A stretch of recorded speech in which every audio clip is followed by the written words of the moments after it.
Hi hello ಎಲ್ರಿಗೂ ನಮಸ್ಕಾರ. Welcome back to Hemalatha kitchen recipes. ಇವತ್ತು ನಾನು ನಾಟಿ ಸ್ಟೈಲಲ್ಲಿ ಟೊಮೆಟೊ ಬಾತ್ ಮಾಡೋದನ್ನ ತೋರಿಸ್ತಾ ಇದ್ದೀನಿ. ಬನ್ನಿ ಏನೇನು ಇಂಗ್ರೀಡಿಯೆಂಟ್ಸ್ ಬೇಕು ಅಂತ ನೋಡೋಣ. ಮೊದಲಿಗೆ ಒಂದು ಮಿಕ್ಸಿ ಜಾರ್ಗೆ ಅರ್ಧ ಕಪ್ಪಷ್ಟು ತೆಂಗಿನಕಾಯಿ ಹಾಕ್ಕೊಳ್ಳೋಣ. ಈಗ ಒಂದು ಹಿಡಿಯಷ್ಟು ಕೊತ್ತಂಬರಿ ಸೊಪ್ಪು, ಪುದೀನ ಸೊಪ್ಪು, 1 ಇಂಚು ಶುಂಠಿ, 1 ಗೆಡ್ಡೆ ಬೆಳ್ಳುಳ್ಳಿ, 4 ಹೆಚ್ಚಿದ ಟೊಮೆಟೊ ತುಂಬ ಹಣ್ಣಾಗಿದ್ದರೆ ಚೆನ್ನಾಗಿರುತ್ತೆ. ಈಗ ಇದನ್ನ ನೀಟಾಗಿ ಪೇಸ್ಟ್ ಮಾಡ್ಕೊಳ್ಳೋಣ. ಈಗ ಸ್ಟವ್ ಮೇಲೆ ಒಂದು ಕುಕ್ಕರ್ ಇಟ್ಕೊಂಡು ಅದಕ್ಕೆ ಎಣ್ಣೆನ ಹಾಕ್ಕೊಳ್ಳೋಣ. 3ರಿಂದ 4 ಸ್ಪೂನ್ ಎಣ್ಣೆ ಹಾಕ್ಕೊಂಡ್ರೆ ಸಾಕು. ಈಗ ಇದಕ್ಕೆ ನಾವು ಪಲಾವ್ ಸ್ಪೈಸಸ್ನೆಲ್ಲ ಹಾಕ್ಕೊಂಡು ಒಂದು 30 ಸೆಕೆಂಡ್ಸ್ ಫ್ರೈ ಮಾಡ್ಕೊಳ್ಳೋಣ. ಈಗ ಇದಕ್ಕೆ ನಾವು ಉದ್ದದಾಗಿ ಹೆಚ್ಚಿಟ್ಟಿರೋ 2 ಈರುಳ್ಳಿನ ಹಾಕ್ಕೊಳ್ಳೋಣ. 2 ಈರುಳ್ಳಿ ಕೂಡ ಚೆನ್ನಾಗಿ ಫ್ರೈ ಆಗಬೇಕು. ಫ್ರೈ ಆದಮೇಲೆ ನಾವು ಇದಕ್ಕೆ ಉದ್ದುದ್ದ ಹೆಚ್ಚಿರೋ 1 ಟೊಮೆಟೊನ ಹಾಕ್ಕೊಳ್ಳೋಣ.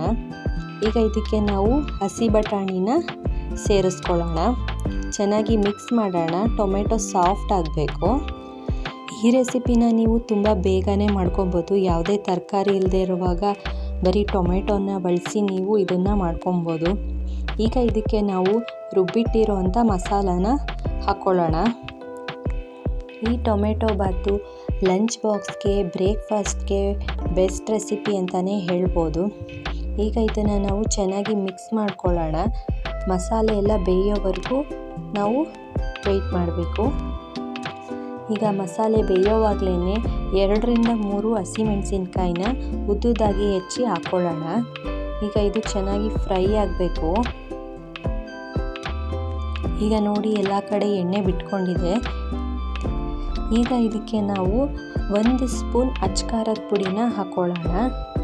ನಿಮ್ಮ ಹತ್ರ ಕಾಶ್ಮೀರಿ ಚಿಲ್ಲಿ ಪೌಡರ್ ಇದ್ದರೆ ಅದನ್ನು ಹಾಕ್ಕೊಳ್ಳಿ, ಒಳ್ಳೆ ಕಲರ್ ಕೊಡುತ್ತೆ. ಜೊತೆಗೆ 1 ಸ್ಪೂನ್ ಧನಿಯಾ ಪೌಡರ್ನು ಹಾಕ್ಕೊಳ್ಳೋಣ. ಈಗ ಇದು ಚೆನ್ನಾಗಿ ಫ್ರೈ ಆಗಬೇಕು. ಫ್ರೈ ಆದಮೇಲೆ 1 ಸ್ಪೂನ್ ಗರಂ ಮಸಾಲಾನ ಸೇರಿಸ್ಕೊಳ್ಳೋಣ. ಮಸಾಲ ಪದಾರ್ಥ ಎಲ್ಲ ಬೆಂದಿದೆ, ಆಯಿಲ್ ಕೂಡ ಬಿಟ್ಕೊಂಡಿದೆ ಸೈಡಲ್ಲೆಲ್ಲ. ಈಗ ಇದಕ್ಕೆ ನಾವು ನೀರನ್ನ ಹಾಕ್ಕೊಳ್ಳೋಣ. ನಾನು ಇಲ್ಲಿ 1.5 ಕಪ್ ಅಕ್ಕಿ ತೊಗೊಂಡಿರೋದ್ರಿಂದ 3 ಲೋಟ ನೀರು ಹಾಕ್ಕೊತಾ ಇದ್ದೀನಿ. ಈಗ ಇದಕ್ಕೆ ಉಪ್ಪನ್ನ ಸೇರಿಸೋಣ. ನಂತರ ಇದು ಕುದಿ ಬರಬೇಕು. ಕುದಿ ಬಂದಾದಮೇಲೆ ನಾವು ಒಂದು ಅರ್ಧ ಗಂಟೆ ಮುಂಚೆ ತೊಳೆದು ನೆನೆಸಿಟ್ಕೊಂಡಿರೋ ಅಂಥ ಅಕ್ಕಿನ ಸೇರಿಸ್ಕೊಳ್ಳೋಣ. ಈಗ ಇದು ಕುದಿ ಬರಬೇಕು. ಕುದಿ ಬಂದಾದಮೇಲೆ ಒಂದು ಸಲ ಚೆನ್ನಾಗಿ ಮಿಕ್ಸ್ ಮಾಡಿಕೊಂಡು ನೀವು ಕುಕ್ಕರ್ನ ಲಿಡ್ನ ಕ್ಲೋಸ್ ಮಾಡಿಬಿಡಿ. 2 ವಿಷಲ್ ಬಂದರೆ ಸಾಕು. ಈಗ ನಾವು ಟೊಮೊಟೊ ಬಾತ್ಗೆ ಕಾಂಬಿನೇಷನ್ ಆಗಿ ಚಟ್ನಿನ ಮಾಡ್ಕೊಳ್ಳೋಣ.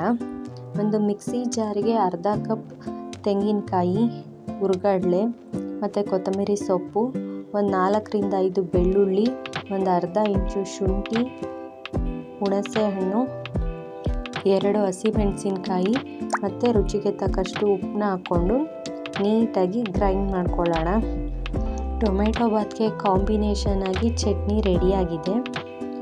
ಈಗ ಕುಕ್ಕರ್ನ ಓಪನ್ ಮಾಡಿಕೊಂಡು ಅನ್ನನ ಒಂದು ಸಲ ನೀಟಾಗಿ ಮಿಕ್ಸ್ ಮಾಡ್ಕೊಳ್ಳೋಣ. ಈಗ ರುಚಿಯಾದ ಟೊಮೆಟೊ ಬಾತ್ ಮತ್ತು ಚಟ್ನಿ ರೆಡಿಯಾಗಿದೆ. ಈ ರೆಸಿಪಿ ನಿಮ್ಗೆ ಇಷ್ಟ ಆಗಿದೆ ಅಂದ್ಕೊತೀನಿ.